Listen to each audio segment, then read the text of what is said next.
پارہ نمبر 1، سورہ نمبر 2 البقرہ مدنیہ، رکوع 6، آیات 45 تا 59۔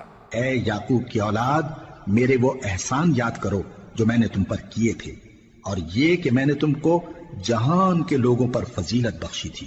اور اس دن سے ڈرو جب کوئی کسی کے کچھ بھی کام نہ آئے، اور نہ کسی کی سفارش منظور کی جائے، اور نہ کسی سے کسی طرح کا بدلہ قبول کیا جائے، اور نہ لوگ کسی اور طرح مدد حاصل کر سکیں۔ اور ہمارے ان احسانات کو یاد کرو جب ہم نے تم کو قوم فرعون سے نجات بخشی۔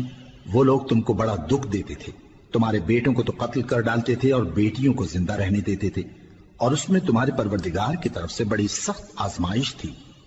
اور جب ہم نے تمہارے لیے سمندر کو پھاڑ دیا، پھر تم کو تو نجات دی اور فرعون کی قوم کو غرق کر دیا، اور تم دیکھ رہے تھے۔ اور جب ہم نے موسیٰ سے 40 رات کا وعدہ کیا تو تم نے ان کے پیچھے بچڑے کو معبود مقرر کر لیا، اور تم ظلم کر رہے تھے۔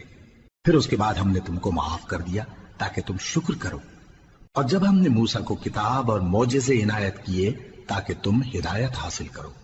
اور جب موسیٰ نے اپنی قوم کے لوگوں سے کہا کہ بھائیو، تم نے بچڑے کو معبود ٹھہرانے میں اپنی جانوں پر ظلم کیا ہے، تو اپنے پیدا کرنے والے کے آگے توبہ کرو، پھر اپنوں کو قتل کرو، تمہارے خالق کے نزدیک تمہارے حق میں یہی بہتر ہے۔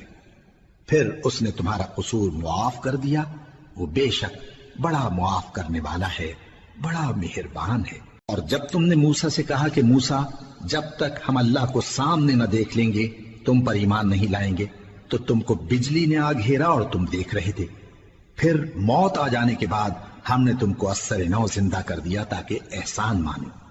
اور ہم نے بادل کا تم پر سایہ کیے رکھا اور تمہارے لیے من و سلوہ اتارتے رہے کہ جو پاکیزہ چیزیں ہم نے تم کو عطا فرمائی ہیں ان کو کھاؤ پیو، مگر تمہارے بزرگوں نے ان نعمتوں کی کچھ قدر نہ جانی، اور وہ ہمارا کچھ نہیں بگاڑتے تھے بلکہ اپنا ہی نقصان کرتے تھے۔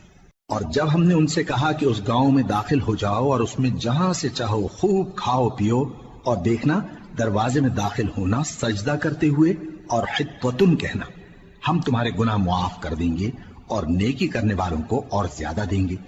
تو جو ظالم تھے انہوں نے اس لفظ کو جس کا ان کو حکم دیا تھا بدل کر اس کی جگہ اور لفظ کہنا شروع کیا، پس ہم نے ان ظالموں پر آسمان سے عذاب نازل کیا کیونکہ نافرمانیاں کیے جاتے تھے۔